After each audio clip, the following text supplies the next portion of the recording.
अस्सलाम वालेकुम नाजरीन। बिलावल भुट्टो की हमशीरा बख्तावर भुट्टो की मंगनी कई लिहाज से अजीब मगर अहम है। सबसे पहले मजहबी तौर पे ये एक घटिया फेल है, क्योंकि एक कादियानी से बख्तावर भुट्टो की मंगनी हुई है। यानी नाना कादियानियों को काफर करार देने के लिए आइन लाया और नवासी कादियानी से शादी करेगी। बख्तावर की शादी में जनाब डीजल लाजमी शिरकत फरमाएंगे, बल्कि सूत्रों के अनुसार शायद निकाह भी पढ़ाएं। क्या खूबसूरत मंजर होगा जब मौलाना फजल रहमान एक कादियानी सियासी दामाद को अपनी दुआओं से नवाजेंगे। पहले ये खत्मे नबूवत के मसले पर सियासत किया करता था, अब ये रईसुल मुनाफिकीन डीजल कादियानियों के साले बिल्लो रानी के साथ मिलकर हुकूमत गिराने का ख्वाब देख रहा है। ये इमरान खान को यहूदी एजेंट कहा करता था, अब तो तमाम फजलांडों और पटवारियों को ऑफिशियली तौर पर कादियानियों का साला कहा जा सकता है। डीजल का असली चेहरा बेनिकाब हो गया और वो 40 लाख की लस्सी पीकर सो गया। इस दौरान एक और मजे की खबर भी गर्दिश कर रही है कि बख्तावर भुट्टो ने अपनी मंगनी में बेनजीर का जोड़ा पहना। 1986 और 1987 में जब बेनजीर की शादी हुई थी तो बेनजीर भुट्टो काफी स्मार्ट खातून थी। अब मुझे ये समझ नहीं आ रही कि इस मोटी डसलू ने बेनजीर भुट्टो का ड्रेस कैसे पहना। जाहिर है इसने नहीं पहना, ये सिर्फ ड्रामा था। शरीफ खानदान और भुट्टो खानदान ने साजिश के तहत अपने सपोर्टर्स को तालीम से दूर रखा ताकि ऐसी ही बेशर्मियां करके इनको ट्रक की बत्ती के पीछे लगाई रखें। तीसरी अहम बात यह है कि इस मंगनी में शामिल होने वाले लोगों को सख्ती से हिदायत की गई थी कि मंगनी में सिर्फ वही शिरकत कर सकते हैं जिसका कोरोना नेगेटिव हो।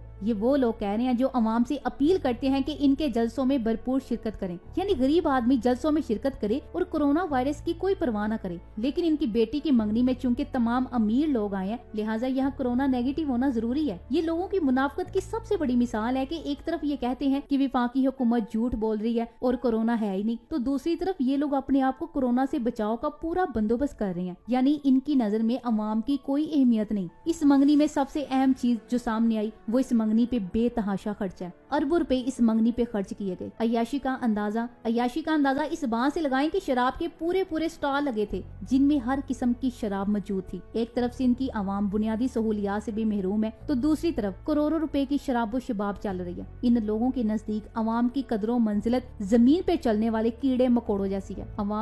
इनको अवाम से कोई सरोकार नहीं है। अवाम भूख से मरती रहे, पीने का साफ पानी तक मुयस्सर ना हो, लेकिन इन्हें कोई फर्क नहीं पड़ता। ये लोगों को साफ पानी फराहम करने की बजाय अरबों रुपए अपनी अय्याशियों पे उड़ा देते हैं। अगर अब भी किसी को लगता है कि ये लोग अवाम के खैरख्वाह हैं, तो उसे किसी गंदे नाले में छलांग लगाकर मर जाना चाहिए, क्योंकि ये धरती ऐसे ज़हनी गुलामों और गलीज ज़हनों को आखिर कब तक बर्दाश्त करती रहेगी। इंसान को अल्लाह ताला ने आजाद पैदा किया, इसे अक्लो शौर की अजीम नेमत से माला माल करके भेजा। अब ये इंसान पर है कि दुनिया में कैसी जिंदगी गुजारता है। इंसान और जानवर में बुनियादी फर्क सोचने समझने की सलाहियत है। अगर बार बार की मिसालों के बाद कोई नहीं समझता तो उसे इंसान कहना ही इंसानियत की तौहीन है। इन लोगों के खानदान और कारोबार बाहिर हैं। मैं बार बार ये चीज समझाती हूँ कि पाकिस्तान इनके लिए बिजनेस प्लेस है, जहाँ से पैसा इकट्ठा करके बाहर भेजना होता है। पैसा कमाना और हराम में लुटाना ही इनकी जिंदगी का मकसद है। पैसे के लिए ये लोग किसी भी हद तक गिर सकते हैं, यहाँ तक कि अपने मुल्क को भी बेचने से गुरेज नहीं करते। ओबामा की हाल ही में मंजरे आम पे आने वाली किताब में जरदारी के हवाले से भयानक इंकशाफ हुए हैं। हुसैन हकानी, भारत में पाकिस्तान के साबिक सफीर अब्दुल बासत, साबिक तर्जुमान दफ्तर खारजा समेत कई अहम शख्सियात वक्तन फवक्तन इनके किस्से मंजरे आम पर लाते रहे हैं। ये इंतहाई घटिया किस्म का मुफाद प्रस्त टोल है जिसे इस कौम और मुल्क से कोई सरोकार नहीं।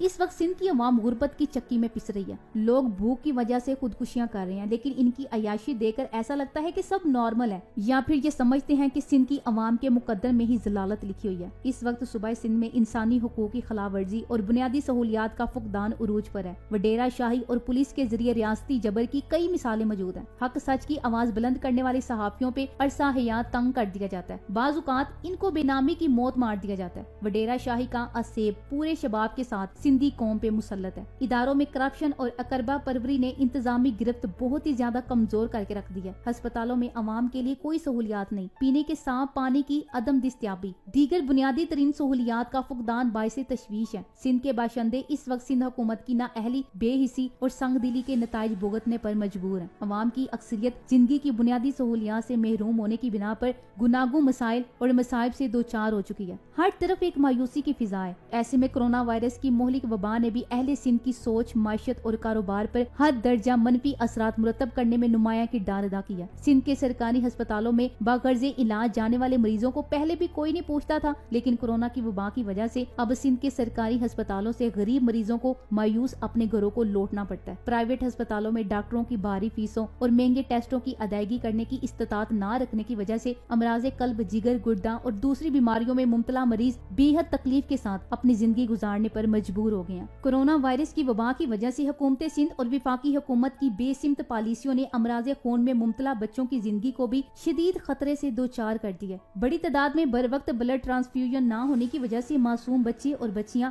दम तोड़ चुके हैं। अवाम बजा तौर पर ये तनकीद करते हैं कि कोरोना वायरस की वबा से कहीं ज्यादा मुख्तलिफ बीमारियों के मरीज तो विफाकी और सूबाई हुकूमत की जानिब से इलाज मुआलिज की सहूलत बंद करने के सबब जाँ बहक हो चुके हैं। सखर में कायम अमराज गुर्दे का अस्पताल भी कोरोना वायरस के नाम पर हुकूमत सिंध ने बंद कर डाला है। इसके अलावा भी कई अस्पताल बंद हुए हैं। कोरोना वायरस के नाम पर नाम निहाद हिफाजती इकदामात की आड़ में सिंध के सरकारी अस्पतालों के दरवाजे गरीब मरीजों के लिए बिल्कुल बंद कर दिए गए हैं। ये सारी सूरत हाल बिला शोबा किसी अलमियत से कम नहीं है, लेकिन दूसरी तरफ इनकी अयाशों का ये आलम है कि एक मंगनी पे अरबों खर्च कर डालते हैं। अगर तालीम की बात की जाए तो सिंध के कई स्कूल इंसानों से नहीं बल्कि गधों से बड़े पड़े हैं। कुछ वक्त कबल इकरारुल हसन की सिंध की घिसी पिटी तबाह हालते जार का सीनेटर सईद गनी उर्फ टकलू को चैलेंज दिया तो अगले लम्हे प्राइमरी स्कूलों से गधों को शिफ्ट करने और अपनी गंजी टिन पर जिल्लत का कचरा गिरने से बचाने के लिए बिजली की तरह अमल शुरू हो गया। अफसोस है मगर सिंध की तबाहशुदा अवाम जो भुट्टो के नाम से अपनी सुबह का आगाज करती है और बिलावल जरदारी के नाम के साथ अपने बिस्तर पर जा मरती है, मगर 70 सालों से गंदे जोड़ों से गधों के साथ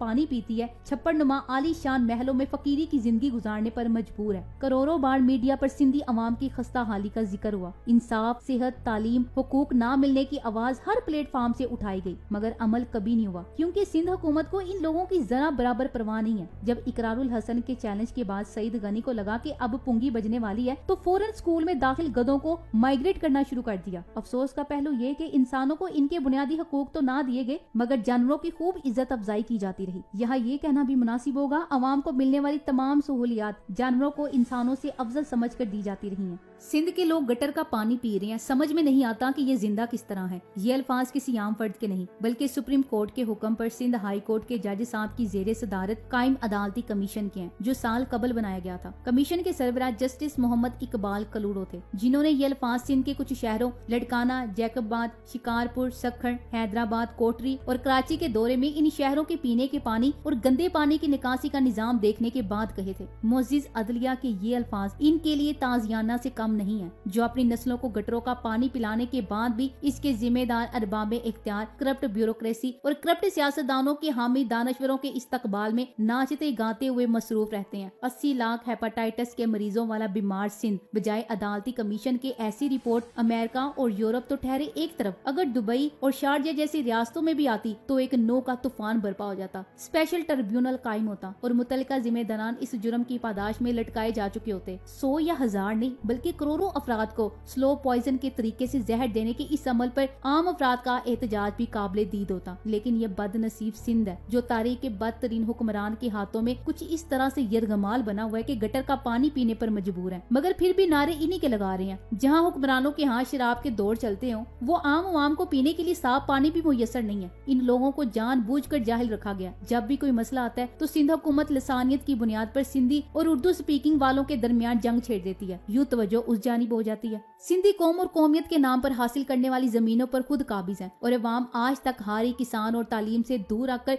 इनको दरअसल गुलाम बनाकर रखा हुआ है, गोया इनको खोखले नारों पर जिंदा रखा हुआ है। पूरा सिंध अंदरूनी तौर पर मोंजो दड़ों के खंडरा से कम नहीं। जब इलेक्शन का दौर शुरू होता है तो फिर वही वादे करके अवाम को धोखा दिया जाता है। दरअसल ना तो मुहाजिरीन को कुछ मिला और ना ही सिंधी अवाम की तकदीरें बदली। सब कुछ ये मुरूसी सियासतदानों, जागीरदारों और ब्यूरोक्रेट्स हजरात ने मिलकर हजम कर लिया। जब नैब, FIA, अदलिया, इस्टेब्लिशमेंट एक एक करके इन पे हाथ डालती है तो कराची को नया सूबा बनाने का मसला छेड़ दिया जाता है। नए सूबे की आड़ में सिंधी और मुहाजिरीन को दोबारा लड़ाने की कोशिश की जाती है। साबिक चीफ मिनिस्टर मुराद अली शाह लानत का नारा लगाकर जज्बात से खेलने की कोशिश करते हैं। वो अपने लुटेरे साथियों को आगे बढ़ाकर तमाशा देख रहे होते हैं। यूं ये लोगों को आपस में लड़वा कर अपना फायदा हासिल करते हैं। सिंधी कौम को अपनी आजादी की खातिर इन चोरों और लुटेरों के खिलाफ उठना होगा, वरना इनकी जिंदगियां यूं ही रहेंगी और जलालत इनका मुकद्दर रहेगी। Thanks for watching. Allah Hafiz.